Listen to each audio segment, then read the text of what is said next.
Police officers of Reddit, who's the smartest criminal you've ever encountered? I worked with this one guy who had a lengthy record. He had a system for getting released if he got caught after committing a crime. If the police were in pursuit and he knew he was about to be cornered, he would act insane. His girl would play along with it, telling the police that he was off his medication. The police would arrest him but then send him to a mental ward with papers instructing the ward to release to police once he was cleared. Once he was in the mental ward, he would cause a distraction that would make the person attending the desk with the file cabinet to leave said cabinet.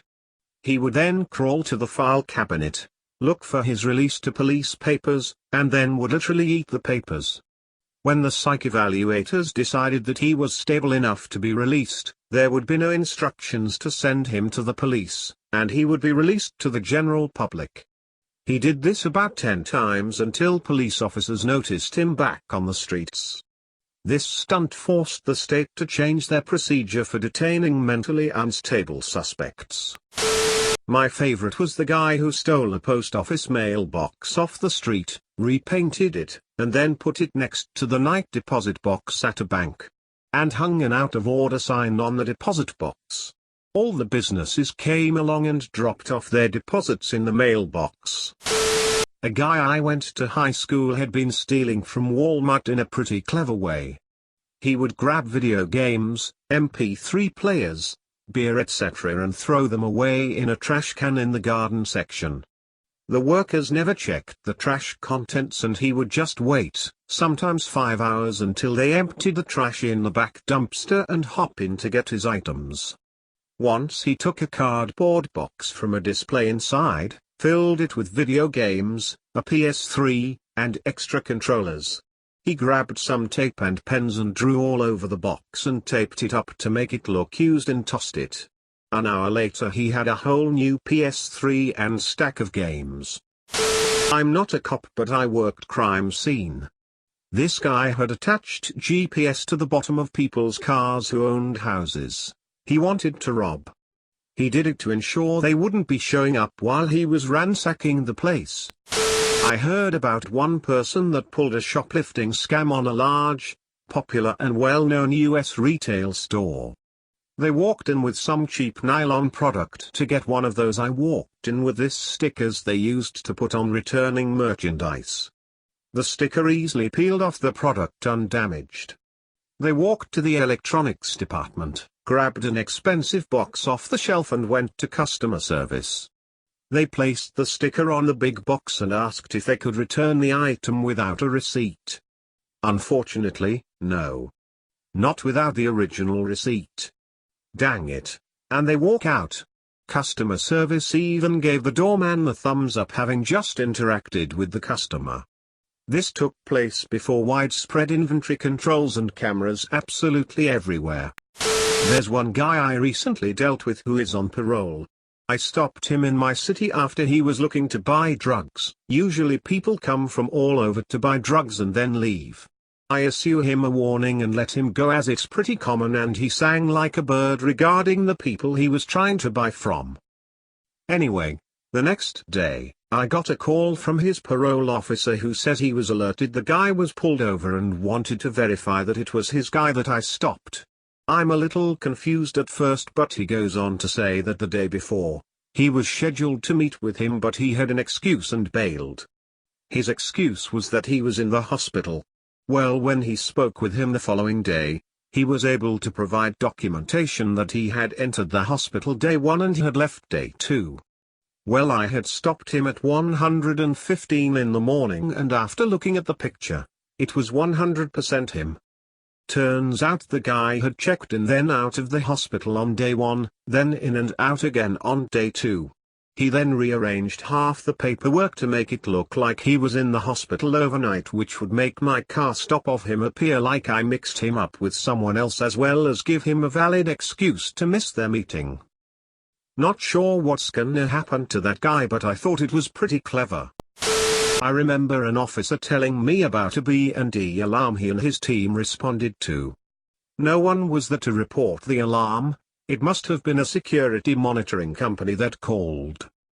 When police showed up, Everything seemed normal, most lights were off, and there was an employee still working. Explains he was there working late and must have set off an alarm.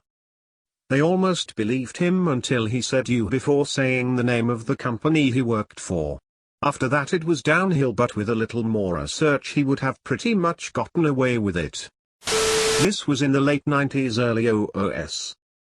A guy in my dorm came to school solely to deal drugs. He took out student loans, registered for a bunch of 300-person freshman survey courses where he would never be missed, then literally never went to class. All he did was go to raves and concerts and keggers and sell party drugs. After the first semester, he was suspended. He wrote the usual "I was young and dumb and in over my head" sob story, and got put on probation for a semester. So he had a repeat of the fall. At the end of the year, he was kicked out, and didn't care. He made something on the order of $150,000, in return for about $8,000 in student loans to cover a year of housing and tuition. So far as I know, he was never caught. It may have been a short-sighted maneuver in the long run, but in the short run it seemed fairly genius to effectively use federal loans to start your drug business. Working in a home improvement store when younger. This guy came in, went to the snowblowers, took one and went to the return desk. Said he wanted to return it but had no receipt. They told him you need a receipt, so he says okay, I'll be back, and wheels it off to car through the front door. He did this a few times apparently. Couple places even helped him load it back into his car. Most of them are really stupid, so this guy isn't a criminal mastermind, but here goes. He wanted to rob a jeweler's on our city's main street. So he found out the flat beside the jeweler's was empty and he hid there. For 2 weeks he triggered the alarm on purpose several times a night. Massive headache for the police and the business. We turned up to see nothing there, nothing on cameras, thought it was just a fluke, so the jewelers turned off the alarm system and said they'd wait until the morning to get a new one installed or that one rewired because something wasn't right. As soon as he heard that and the police leaving, he tore down the wall. He'd already been working on this apparently, and robbed the place, taking his sweet time. Escaped without anyone noticing anything for hours, until the jewelers came back in the morning. Then he tried to resell something he stole which had a serial number on it and got caught. So not that smart after all. Good effort though. There's a golf course, country club in my town that has a PGA tournament scheduled in the next couple of years. They have a guy repeatedly breaking in overnight and just lounging around and eating food, all on camera. The club refuses to report it so they don't hurt their chances of the tournament coming. Worked at a jail.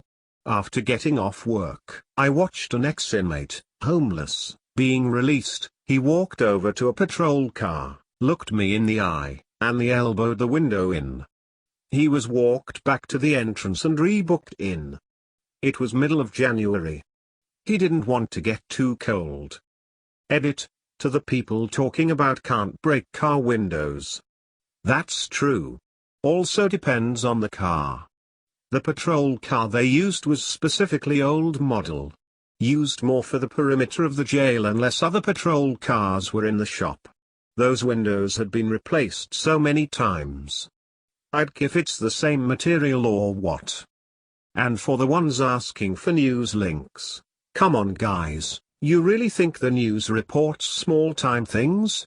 Those aren't dramatic enough. I could probably find their charges and stuff and share, but I'm not gonna do that to this guy. He was a nice guy. Not a dick. I'm not gonna put him on blast just to prove anything to people for karma or anything along those lines. A French thief who spent 10 years in prison became a comedian when he got out. One of his stories. Finds a building, goes in, chooses a floor and transforms the exit door into an extra apartment. Puts the apartment number, fake lock, welcome rug, etc. Puts an iPhone for sale. The person comes to buy it. He opens the door in a shower robe and says, "Give me 1 second." I'm just gonna count the money ... and poof.